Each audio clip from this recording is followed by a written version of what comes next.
તો વાત કરીએ બનાસકાંઠાની તો બનાસકાંઠાના ડીસામાં વરસાદ વચ્ચે નગરપાલિકાની ગંભીર બેદરકારી સામે આવી છે। પાણી પુરવઠા વિભાગની ગંભીર બેદરકારી કે જ્યાં પાણીના બોર અને ટાંકામાં ક્લોરીનની કમી, ત્યારે ડીસામાં પાણીજન્ય રોગ વધવાની શક્યતા।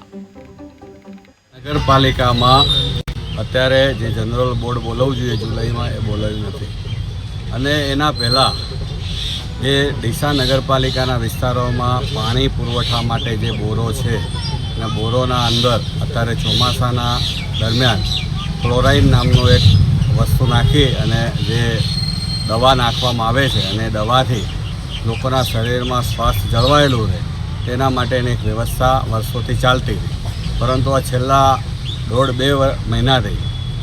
કોઈક કારણસર નવો ટેન્ડર આપવાનો નથી। ટેન્ડર ન આપવાના કારણે ડીસા શહેરમાં જે પાણી અત્યારે વાપરી રહ્યા છે લોકો, એ પાણીના અંદર જે જીવાત આવે છે,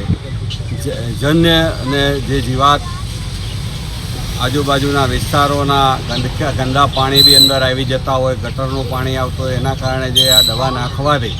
એ મચ્છરોનો ઉપદ્રવ વધતો નથી અને શરીરને તકલીફ થતી નથી। લોકોના સ્વાસ્થ્ય સાથે ચેડા થઈ રહ્યા છે। આજે દવાખાનાઓ ઉભરાઈ રહ્યા છે, જેમાં ચામડીના રોગો છે, વાળ ખરવાના રોગો છે અને નાના બાળકો બીમાર